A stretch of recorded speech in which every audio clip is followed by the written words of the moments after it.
Tantor Audio presents The Soprano Sorceress by L.E. Modesitt, Jr. Narrated by Amy Landon. Part 1. Leittraum 1. West of the Sand Pass, Defalque. A dozen musicians sit on stools under the oblong white silk awning held in place by 4 sturdy poles, each pole anchored by heavy cords to a pair of stakes. The silk flutters slightly in the almost still air that carries the scent of dust and horses. The brown and red mountains that loom in the east above the pass entrance waver in the summer heat, and sweat drips down the faces of the musicians. All wear faded blue cotton tunics and trousers with boots of a matching blue leather. Occasionally one blots a forehead or cheek, but not one of the musicians speaks. Dark sweat stains mark the tunics of the heavier men. The 3 horn players exchange glances, not quite those of worry, then look toward the 2 men standing in the midday sun beyond the silk awning. The bigger man, wearing leathers and a hand-and-a-half blade in a scabbard worn across his shoulders, puts a hand on the saddle of his war-horse. A good 50 paces to the east wait a squad of mounted troopers wearing the purple of Defalque. Their black sabers are sheathed in scabbards at their waists. Half carry black horn bows and quivers, and half bear long spear lances with identical leaf-shaped steel blades. "You're sure these walls will stand against even the dark monks?" drawls the bulky, broad-faced man. His hooded eyes give his face a sleepy-looking cast. "What I raise will be standing when you and I are long gone, Lord Bargham," affirms the resonant baritone voice of the slender and balding man in blue silks. "That'll be a long time, Brill," laughs the Lord of Defalque. "You look the same as when I was Jim Bob's age. They'll stand that long or longer. Aye, and they should for all the silver I'm paying. It's far less than bringing in masons from Nordway. Not that much, not in these times."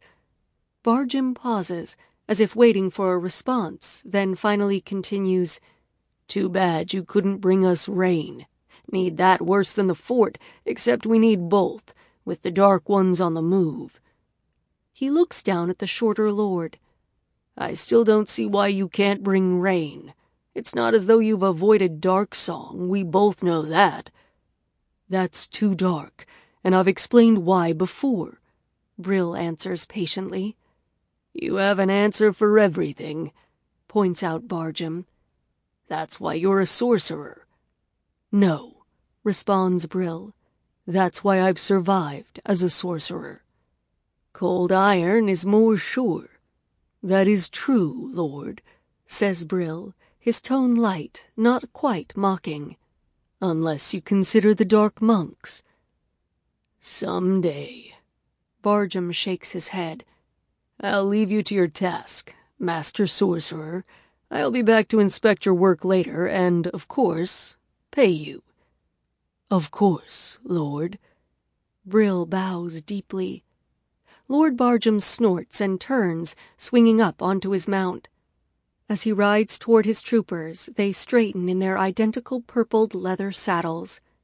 Once the troopers pass the outcropping of dark stone on the south side of the valley, they turn due west, back toward Mencha, away from the sand pass that leads to Ybra. When the sound of hoofs on the paved highway echoes back uphill, Lord Brill lets a smile cross his lips. He glances toward the representative piles of stone and brick, the dry powdered mortar and the tubs of water, then steps under the silk sunshade and wipes his forehead. After he takes a long sip from the goblet on the portable table, his brown-flecked green eyes drop to the 2-part drawing of the walled fortification fastened with leather thongs to the drafting board. The right-hand side of the drawing illustrates the foundation outline. The left-hand side a frontal view, as if seen from a tall oak, though Brill stands in the middle of a depression between the hills, empty except for the sorcerer and his players, and the heaps of stone on the south side. Beside the drawing are the spells, with the proper accents marked. The softness in Brill's eyes vanishes as he faces the musicians. "The ground sorting tune," he orders. "Run through it once." He lifts his right hand and began the count, marking the time deftly. 1, 2. With his nod, the musicians begin the sonorous tones, the brass horns low and urgent, the woodwinds panther-like, the strings whispering like shifting sands. "No, Jagal, you must emphasize the downbeats more, especially the first." Brill's hands stop the players, and his eyes flash. Not one of the musicians looks up, although one of the horn players scowls, his face averted from Brill. In the last part of the string section, a black-haired youth takes a clean gray cloth and blots his forehead quickly before replacing the cloth and repositioning his bow. "Again," Brill demands. As the musicians play, the ground beyond the bricks and mortar and water appears to shiver. The sorcerer nods. "Good. Take a moment. Some water, wipe your foreheads." Without looking at the 7 men and 3 women, he turns the drafting board so that he can direct the musicians, see the drawing and the spell, and the ground where the fort is to rise. Brill waits. The silk awning above ripples in the hint of a breeze, and the only sounds are soft and muted as the musicians drink and blot foreheads, necks, and fingers. "Places," the sorcerer finally announces. The 10 players reseat themselves on their stools and take up their instruments. The last to lift an instrument is the black-haired young man in the back with the viola. "Now, 1, 2. Brill's resonant baritone wraps around the notes the musicians play. "Cleave the ground, even, straight, and true, more cleanly than the diggers do. Scour the stones both smooth and flat." The sorcerer sings, the musicians play, and a silver haze settles onto the hilltop where the soil shifts and the ground parts. The air stills completely, and the awning hangs limply in the heat, and even the scents of parched grass, dust, and horses seem to vanish. At the end of the song spell, Brill's hand slashes for silence, and the song haze vanishes. The silk awning flutters. "You have a few moments," the sorcerer says. He takes the spotless white cloth from his pocket and wipes, then blots, his steaming forehead, before lifting his iron-tipped staff and walking out into the full sun and toward the sets of trenches that had appeared on the hilltop after the song haze lifted. The sorcerer walks the trenches, and the staff taps the lines of exposed stone, stone remelted into the foundation pattern. Under the awning the players stretch and stand, except for the woodwind player whose braided white and red hair betray her age far more than her creamy skin. Her cold eyes follow the sorcerer until he begins his return, when she looks down and takes a quick sip from her water bottle, then moistens her lips and her reed. "The foundation is solid." Brill blots his forehead a last time before folding the cloth and slipping it back into his pocket. "Places." With a soft shuffling, the musicians square themselves on their stools and lift their instruments in response to the sorcerer's hands. Their notes follow his tempo and his voice. "Replicate the bricks and stones. Place them in their proper zones. Set the blocks and set them square. Set them to their pattern there." The hilltop shimmers, as do the bricks and stones, and the heaps of mortar and the tubs of water tremble. Dull crackings whisper through the haze from the south side of the valley. When the silver haze lifts, Brill turns toward the structure that looms there, newly built. Stone-based brick walls rise the height of 4 tall men and stretch across the floor of the valley, almost joining the 2 hills. The dark stone outcropping to the southwest of the fort has almost vanished, 2/3 of its bulk sliced away. Behold Lord Barham's new stronghold against the dark monks of Ibra. Lord Brill frowns, then whirls toward the players. Someone was humming. Brill's eyes scan the musicians. Someone was humming, and look at that gate wall. His hand jabs westward. The left-hand side of the arched gate is crooked, out of true. The sorcerer reaches for his goblet and drains it, setting it on the small table with a thud. Jero! A thin youth runs from the wagon and the tethered horses to the west. Yes, Lord Brill? More water. Brill grasps the staff and carries it as he walks across the trampled, sun-parched grasses and onto the paved road that resumes a dozen yards from the magically built fort's gate, beyond the bricked and dry moat. He keeps tapping the iron-tipped staff as he continues through the open brick archway, across the brick-paved courtyard, to the low brick-walled building that stands roofless in the afternoon sun. The staff raps against the walls, against stone and paving stone, against mortar and brick for a long time before he slowly walks back under the white silk awning that scarcely flutters in the still air. The gate, thank the powers of song, is the only flaw. His now dark-circled eyes sweep the musicians. I should starve you all. His eyes lighten. Refresh yourselves, and then we will use the symmetry spell to repair the gate. Brill limps, ever so slightly, to the drafting board, where he studies the spell and begins to murmur to himself. After a time, he takes a mark stick from the wallet on his belt and begins to write out a revised similarity spell below the others.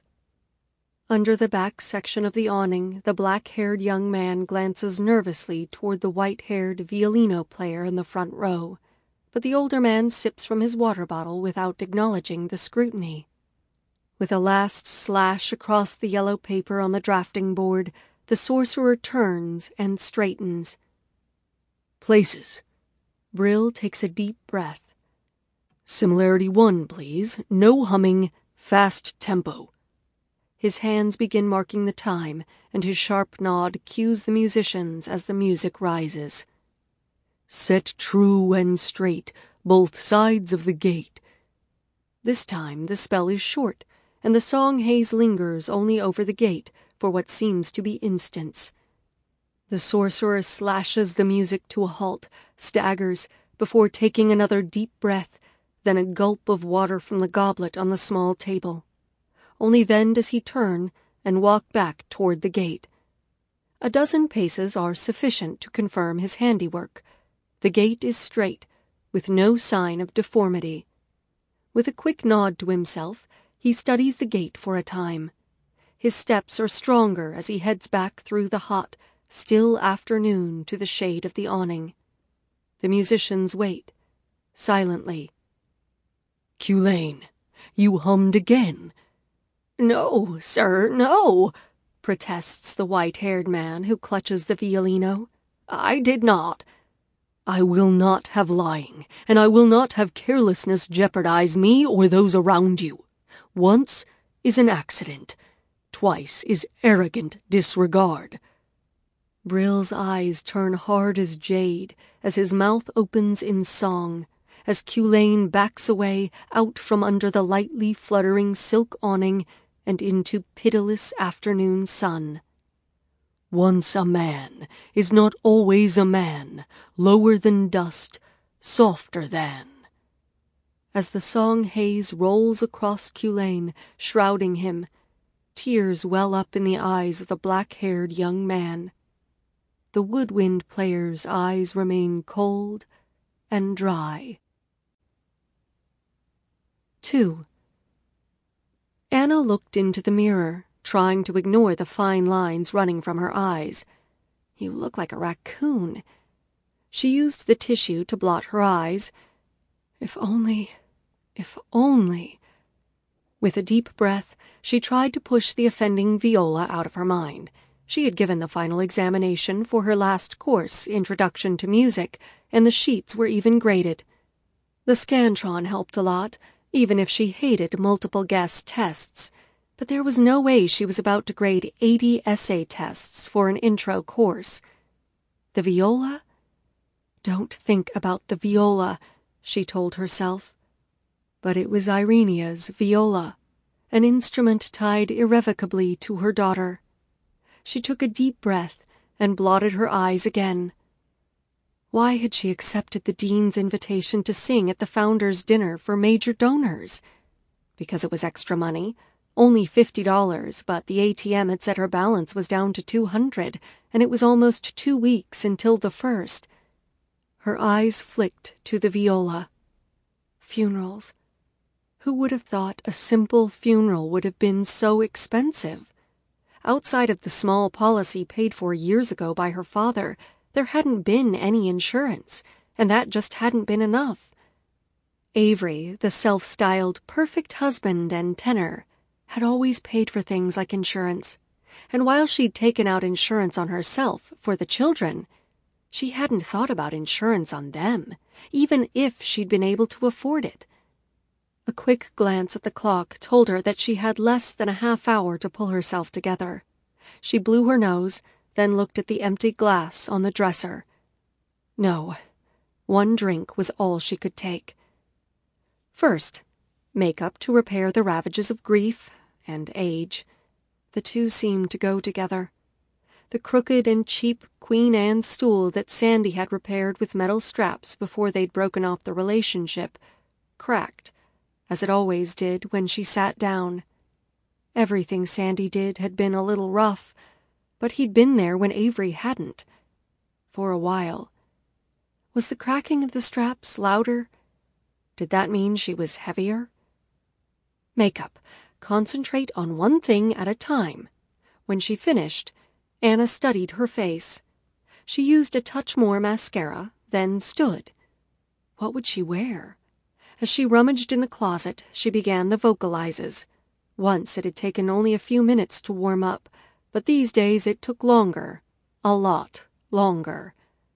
Holly Lolly Polly Pop. Good. Her throat was clear, her chords resilient. The green formal gown was clean, and she hadn't worn it where the president had seen it. After hanging it from the top of the folding closet door, she rummaged through the plastic bags she'd never unpacked or put in the drawers until she found the new long-line bra. She hated any kind of bra, but she couldn't wear the gown without it. Then came the slip, tight, almost too tight. She sucked in her stomach as she zipped it, then twisted it around, checking in the full-length mirror. Of course, it wasn't straight, and when she tried to straighten it, the bra twisted. Finally, with both bra and formal slip in place, she took a deep breath. Holly Lolly Polly Pop. She could breathe, and it wasn't as though she'd be doing Mimi or Butterfly. It was just 5 songs for the university's big donors, the founders' dinner. She took down the gown and slipped it out of the plastic before beginning the struggle.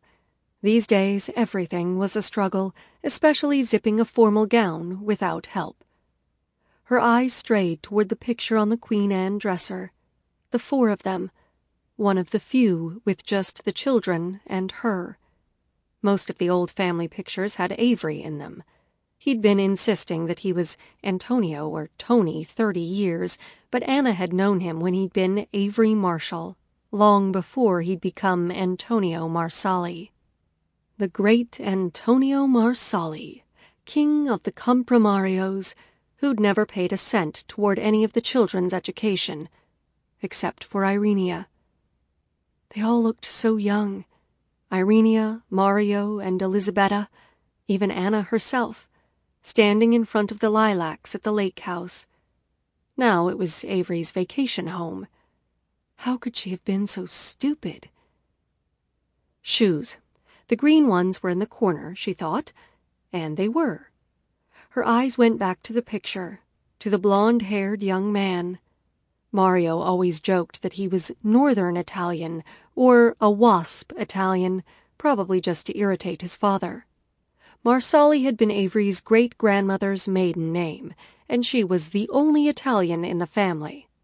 But Avery, the great Antonio, had insisted that an Italian name was a must for an opera singer, especially a high baritone. Then he'd become a tenor.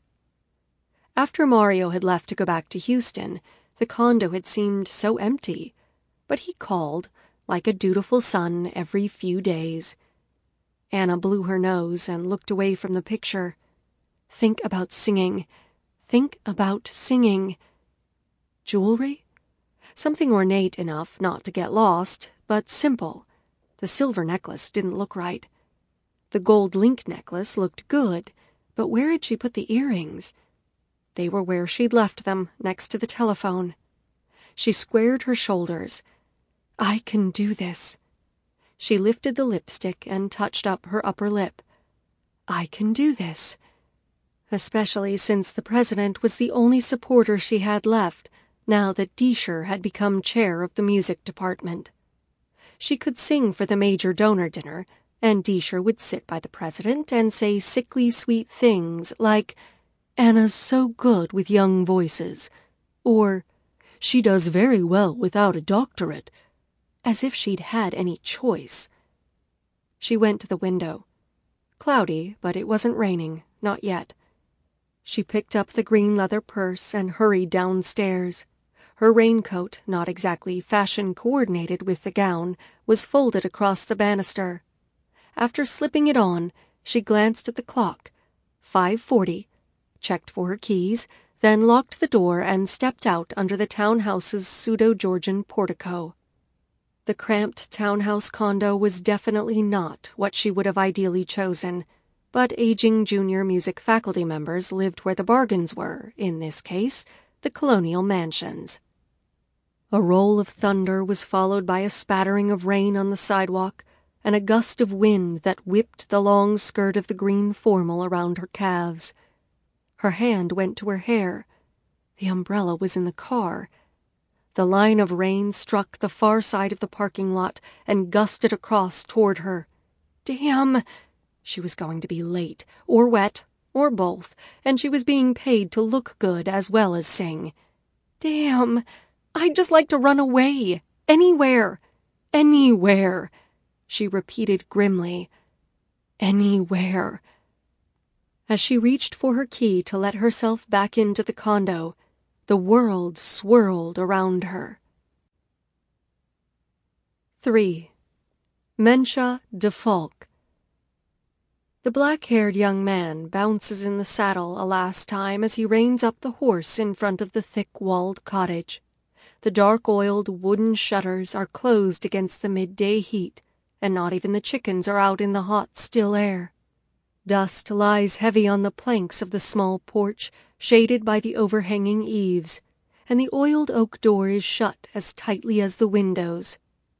After wiping the muddy sweat created by road dust off his forehead, he struggles down from the horse and ties the mare at the heavy stone hitching post at the end of the porch under the single oak in the yard. Then he eases the viola case from the oversized saddlebag. "Well, Daffod, where'd ye be getting a horse?" asks the slender brunette from the half-open door. Her hair is pulled back and bound high enough on the back of her neck to lift it clear of her neck. She wears a sleeveless homespun brown shirt that reaches mid-thigh over loose gray trousers that stop at mid-calf. Her feet are bare. It was Dawes. Daffod looks to the half-open door. "He give it to ye. A fine gift that'd be." "He be dead, Jenny. Lord Brill killed him." Daffod takes the 2 steps onto the porch, then stops several paces short of her, the canvas and wooden case in his right hand. The brunette steps back toward the door. "What be ye here for?" "You owe me, Jenny," Daffod says. "You be owing me more than you can ever pay. How many times have I played for you, just the way you wanted, to send or summon folks all the way to Nordway or Eliok?" "I've been more than nice to you, Daffod." Daffod flushes, then adds, "Aye, And I've been nice to you, not charging you for the music. If Lord Brill be after you—" "He's not after me." Daffod waits. "Then why are you here?" The young man wipes his forehead. "You could invite me in where it's cooler. You've no company." His eyes traverse the dust on the porch planks, unmarked except by his boots. Jenny tightens her lips and looks toward the empty lane, then jerks her head toward the door. "Jenny, seeing as it's me, no one would be saying anything." "Come in, then, seeing as there's no stopping you." She stands back from the door. Daffod crosses the porch and steps inside, closing the heavy door with his left hand. The main room is empty, but a faint scent of onions wafts from the kitchen area to the left rear of the cottage. While the cottage is cooler than the late morning heat outside, Daffod wipes his forehead with the back of his left hand, his right still clutching the old brown canvas viola case. "Well, fine talking, Daffod. What do you want?" The brunette looks to the closed heavy door and then at the mirror on the cottage wall. "I can't bring your da back from the dark shadows. Lord Brill himself couldn't do that. I could send you to Farway. That's as far as I can do." "That won't bring back Da." "Nothing will bring back your da. Not even Maringway could do that. I'm a rote travel sorceress, good enough to hold a house, but not more. You told me that yourself. 'Member that?" Daffod pulls his lips together, then he speaks. "He hummed. Just a few notes. Just a little. That was all. And only once. Not twice, like Brill said." "That'd be strong. Accusing Lord Brill of lying, he'd not like that." "Like it or not, he lied. Da hummed a little. He's hummed for years. Everyone knows that. But he doesn't hum tunes. And it's never upset patterning before." "Just a few notes in front of the land's strongest sorcerer." Jenny shivers, pursing her narrow lips. "He turned him into dust. Just dust. And the wind blew him away." "All I can do is send you somewhere," she repeats. "Can you bring someone here?" "Aye, if they want to come. But who wants to come to dry Defolk?" Daffod smiles. "Bring me a sorceress. One out of the mists. Make her blonde and strong enough to turn Lord Brill into red dust himself." Jenny shivers again. "Out of the mists? A sorceress? She'd have to want to come, and what one of them would want to leave the mists? Why would they help the likes of you?" "Try it, please." "I don't know." "You try it, or I'll keep you from sending anyone anywhere." Daffod's voice turns cold. "You do, and Lord Brill will be a-chasing you." Jenny backs away. "And you don't be threatening me, Daffod. You're not the only friend I've got." "You aren't the only one I've got either." Daffod shrugs. "Mayhap, but it's my cottage where you've come." She crosses her arms and waits. Daffod sighs and waits. Finally he speaks. "You're the best I know, and I need the best." "Ha! You tell all the girls that, and that's just when you want something." She walked over the bare open space of the room to the stone hearth, then turns and recrosses her arms. "What you want is trouble." "I need a strong sorceress." "What am I? Failed bread?" Daffod's lips tighten, and his breath hisses out through his nose. After a moment, he asks, "Do you want to take on Brill?" "Am I looking as daft as a heat-struck fowl?" The young man shrugs. "Oh, Daffod, you've always been trouble." Daffod sets the viola case on the battered waist-high square table set against the wall that separates the kitchen from the main room. He opens the case carefully and extracts the polished viola, then the bow. "I need a spell for the mists," points out Jenny. "I have one." He gently sets the viola on the table beside the case and fumbles in his wallet before extracting a scrap of paper covered with smeared mark stick. Sample complete. Ready to continue?